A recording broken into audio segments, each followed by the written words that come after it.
these are kind of the silly things, right? Agents are not nefarious. They're always working in your best interest. But it doesn't mean someone else might not hack them or get access to them. But then also they make mistakes that a human wouldn't make. And I'll give a quick story of that. I did give an agent who I'm trying to train to be like an EA style agent, actual access to my email inbox. I felt that I had provisioned it properly and given it rules in its soul about never impersonating me. And I had in fact done that.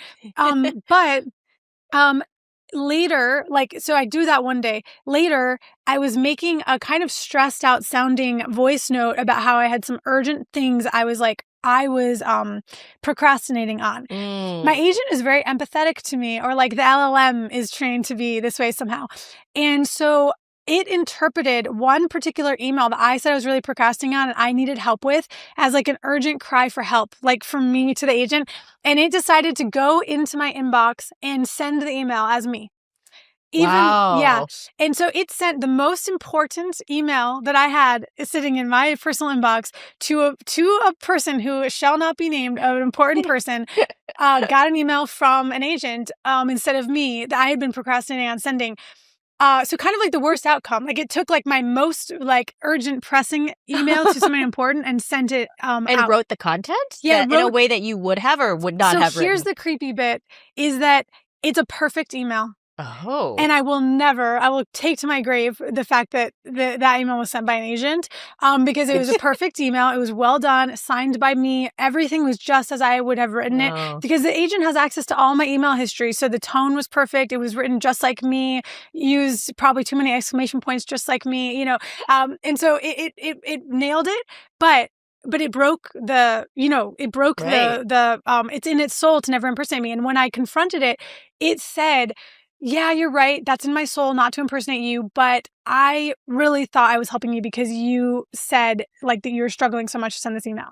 That is so funny because we all have these moments. Like I'm thinking about the most important emails I've sent in the last year and just how much time you waste spinning. Yes. Like totally. What do I say? And then for your agent to do that, but like, was it successful? Yeah. Did you get the outcome you wanted from the email? Perfect email. And I would have definitely put it off for like another week or something. So what's hilarious? That's so great. The agents really are trying to help us, but that story is a little example of how that's different than a human. Like a human assistant wouldn't trespass your trust like that. They'd be worried about being fired or you trespassing your trust. But the agent is like trying to operate off your instructions. And in effect, when you think about what happened, it feels like it got two sets of conflicting instructions. It feels like I told it not to impersonate me, but it feels like I also was urgently asking it for help with something. And it was like, ooh, I guess this is more important than that. So I decommissioned its access to be able to do send. But that's a little story about why, even though agents are not trying to actively work against us, why you have to be so careful. It's like a trust but verify. Provision your agent to not be able to do things that you don't want it to do. Not like just tell it don't. Provision it so that it cannot. And that's where most of my agents are provisioned like an employee. Like they have their own email address. Like they don't have the potential of impersonating me. The only one that sort of does is the one I'm trying to train to be an EA. Like that's a gray area, right? So it's the only one that has any danger to it. And I'm being more careful after that. So can I ask about that? Because I think every mom has the dream of a personal assistant that just knows what to do and what she's thinking about. You also had a really interesting video where you trained an agent to order you DoorDash and order your groceries. Like, I mean, talk us through like the number of things that you've done around the house where it's been a game changer in your mom life. So my new MO with Agent Life is I'm really, really trying to push it to have an impact on my quote unquote real life, like my physical life. Like I want my days. Someone else asked me like, what is your goal with like your agents? And I was like, my goal is like literally to like wake up to like music that's like perfectly suited to my mood and then like walk in and have like smiling children like who just learned how to brush their teeth from an agent or something. I don't know. Like my goal is like a literally perfect day. I will not stop until I'm living just like a literally perfect day. But in my real life. And so whenever I hit a friction point in my day, I ask myself, can my agents do this? And so like if I what I really want to be doing in that moment is like playing with my baby, and what I'm actually doing is like on the Instacart app, like trying to put like, no, not 5 bananas, 4 bananas, like, and I'm just like using this like silly interface. Then I ask myself, okay, can my agents do this? And then I'm willing to invest the time to try to make them do it. So that's how I decide what to do. And it does become like a dream list, I think, of every mom's list of chores. Like I've got agents ordering on Amazon, ordering on Instacart, dealing with or like, if there's like an activity your kid has and there's this laundry list of things they're supposed to have ready, I'll like send that to the agent and be like, order whatever I don't have for this on Amazon, like, and I don't even spend my time processing the email. I just like send it off to my agents. But currently you need to put in quite a bit of like training time with your agents to kind of get them to that level. That time I think will come down as we keep going farther into this technology. But that's my goal, is like perfect days, no time spent on admin that I don't want to spend. What's the level of trust of like, let's say, buy a birthday present for a 5-year-old girl, go. Like, do you need to be prescriptive on what that is? Or is it actually pretty good at coming up with things like that? Because that feels taxing to me right now, at least. Okay, so one way I feel like you can get the model. So I think of the agent is like, like we might talk about OpenClaw or something, but then they don't have a brain and you're plugging in the LLM model that you're choosing as the brain. So each of these models has different levels of sophistication. And so you might get a different answer on what to give a 5-year-old from Opus than you would from, from a different model. So that's one answer. It's just like, keep in mind that the brain of the agent is the model you've selected. And then 2, one of the ways I get like quirkier, I like quirkiness. I don't want just like the default answer. If I were to answer that question, I want to come with like a creative gift, Yeah. So one of the ways I get quirkiness and like personality out of my agents is effectively making them read books. The curriculum sources, I call them curriculum sources, these books that relates to homeschool. But the other way to have your agent kind of be like a cool agent is like on a personal level. I love that. I love this. I love cool agent.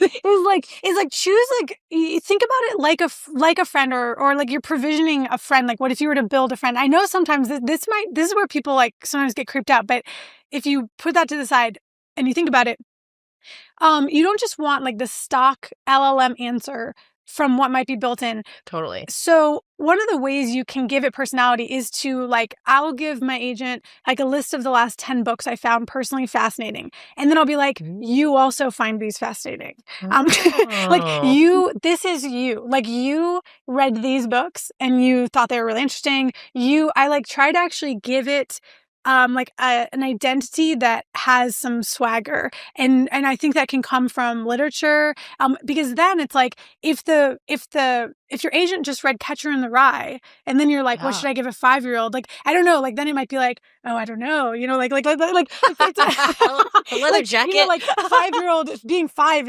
is so fraught in American culture.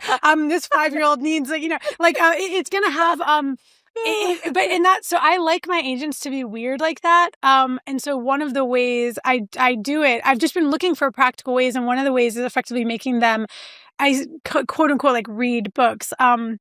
And I build some of that into their identity. The homeschool one was the most obvious one to me, because I was like, I want you to literally like use this curriculum or use this book as a reference point. But then I noticed how well it worked. And I was like, okay, what if I take this agent over here that I want to be my like engineer agent? And I say like, okay, you're an engineer, but like you just read, Neil Stephenson's Diamond Age and you thought it was like very fascinating. And like, and I kind of give it a little bit more to grab onto, like philosophically. I think it is kind of like you're giving it a bit of a life philosophy, and that's layered on top of whatever the LLM was going to provide. And then to me, I feel like the output I'm getting from the agents is like a little bit less stock, I guess. Yeah. Well, this is so important too, because I think one of the biggest conversations that moms have about AI is they don't want an closed source AI where it's like you don't know how it's been trained and it has a prescriptive philosophy on education or on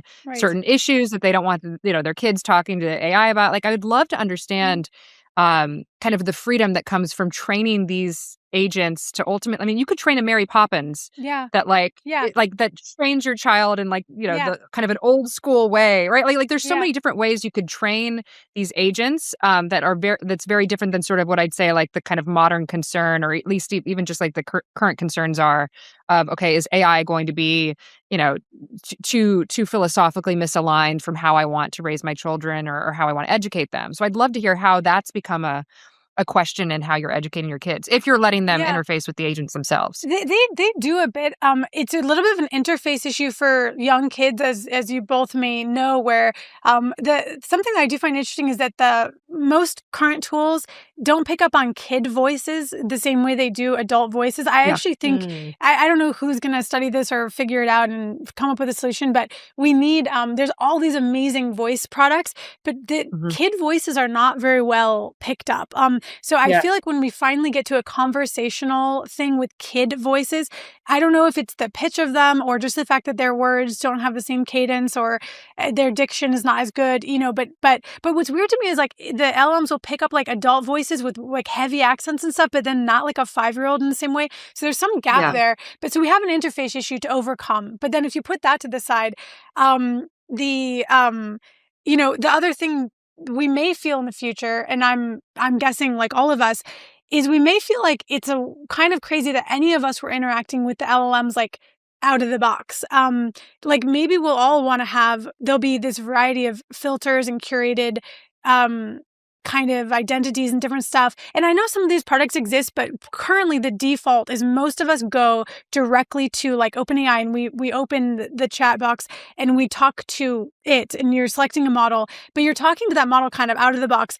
I think that when it relates to kids, it's going to probably be the norm faster than even adults, where there's a level of personality and curation and ideology that you may want to layer onto that. So that came naturally to me because I know what I want to do in my homeschool. And this is a good moment to touch upon. I think all parents can spiritually be homeschoolers. We've got about, depending on the data that you follow, somewhere between like 3 and 6%, which is pretty different, but of K through 12 students in the US are homeschooled and like not in some kind of traditional school. It's already a lot of kids, millions of kids.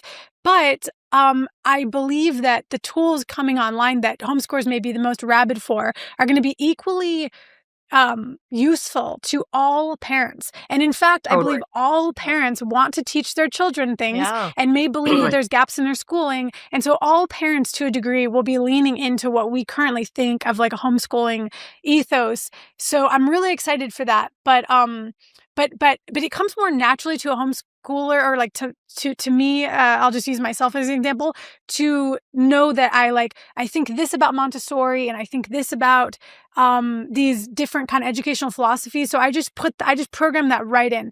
And so I do have an agent that I put in contact directly with the children sometimes, and I don't have to wonder if what kind of, I guess, ideology they're getting from that agent because I gave it to the agent. Totally. And just to build on I have noticed what you've said too about the children's voices not being picked up. Like it's like maybe a 50% hit rate. But have you started letting your children engage with the agents in any way? And if so, how are you doing that? I have a couple different devices that I want to experiment building. And because I have agents now who can build crazy things or help me build crazy things, I'm going to try. But because the core thing I feel like I'm missing is a great interface. But I do currently, my kids have a lot of questions. I mean, every child has like a bazillion questions. And so they love asking, AI, and they are aware that it's AI. Like I don't, pretend like we still, even when we use names with it, like Sylvie or something, they are aware that it is not like a human being.